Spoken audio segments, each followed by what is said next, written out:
Okay, നിൻ്റെ അടുത്ത് ZXW ഉണ്ട്, പക്ഷെ അത് നിനക്ക് പ്രോപ്പറായി അത് ഉപയോഗിച്ച് ട്രേസ് ചെയ്യാൻ വേണ്ടി പറ്റുന്നില്ല. അപ്പോൾ അതിന് ഹെൽപ്പ് ചെയ്യുന്ന ഒരു ഡാറ്റ ആണ്. തീർച്ചയായും നമുക്ക് റെഡിയാക്കാം. നമ്മളെ സാറോട് ചോദിക്കാം. സാറേ, എന്തോ കാര്യമായിട്ടുള്ള വർക്കിലാണെന്നല്ലേ? ചെറിയൊരു പരിപാടി ഉണ്ടോ? എന്താണ് ഓസിലോസ്കോപ്പിൽ ട്രേസ് ചെയ്ത് നോക്കുകയാണ്. ഇതിന് സിഗ്നൽസ് ചിലത് മിക്സിംഗ് ഉണ്ട്. ഓക്കെ ഡെഡ് ആണ് സംഭവം. ഓക്കെ സാറേ, ഒരു 5 മിനിറ്റ് തരോ?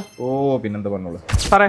നമ്മുടെ ഇൻസ്റ്റാഗ്രാം ഫോളോവേഴ്സ് ഉണ്ട്. അപ്പോൾ ഇവർക്ക് ഒരാൾ വിളിച്ചപ്പം ചോദിച്ചൊരു കാര്യം എന്ന് പറഞ്ഞാൽ ഈ ZXW യൂസ് ചെയ്യാൻ വേണ്ടി എന്തെങ്കിലും ഒരു പ്രോപ്പർ ഡാറ്റ തരുമോ? കാരണം അത് പ്രോപ്പറായിട്ട് അവർക്ക് അത് ഉണ്ടെങ്കിൽ പോലും, ഇപ്പോൾ സ്വന്തമായിട്ട് അത് പർച്ചേസ് ചെയ്താൽ പോലും അവർക്ക് ട്രേസ് ചെയ്യാൻ വേണ്ടി പറ്റുന്നില്ല.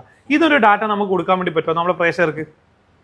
തീർച്ചയായിട്ടും നമുക്ക് കൊടുക്കാമല്ലോ. നമുക്ക് അങ്ങനെയാണെന്നുണ്ടെങ്കിൽ ZXW ഉപയോഗിക്കുമ്പോൾ തുടക്കക്കാർക്ക്, അതായത് നോർമൽ ആൾക്കാർക്ക് പൈസ മുടക്കി കഴിഞ്ഞാലും കിട്ടാത്തൊരു സംഭവമാണ്. ഇപ്പോൾ ഓരോ ലൈനുകൾ ഉണ്ടാവും. അപ്പോൾ ഇതിപ്പോൾ ഗ്രൗണ്ട് ആണെന്ന് എല്ലാവർക്കും അറിയാം. പക്ഷെ അടുത്തൊരു ലൈന് കാണുമ്പോൾ ഇത് ഏത് ലൈൻ ആണെന്നുള്ളത് പെട്ടെന്ന് അവർക്ക് മനസ്സിലാക്കാൻ പറ്റില്ല. അപ്പൊ ഇങ്ങനെ ഒരുപാട് ലൈനുകൾ ഒക്കെ ചുരുക്കെഴുത്തിലാണ് കാണിക്കുക. അപ്പൊ അതിന്റെ ഒരു ഇന്റർപ്രിട്ടേഷൻ നമുക്ക് എന്ത് ചെയ്യാൻ പറ്റും? പ്രിപ്പയർ ചെയ്തിട്ട് അത് നമുക്ക് PDF ആയിട്ട് പ്രൊവൈഡ് ചെയ്യാൻ പറ്റും. തീർച്ചയായും ഈ ഒരു PDF നിങ്ങൾക്ക് ആവശ്യമുണ്ടെങ്കിൽ താഴെ നിങ്ങൾ ഈ കമന്റ് ചെയ്യുവാണെങ്കിൽ തീർച്ചയായിട്ടും നിങ്ങൾക്ക് ഈ PDF ഷെയർ ചെയ്യുന്നതായിരിക്കും. അപ്പൊ ഇതിനു വേണ്ടി നിങ്ങൾ ചെയ്യുന്ന മറ്റൊരു കാര്യമുണ്ട്.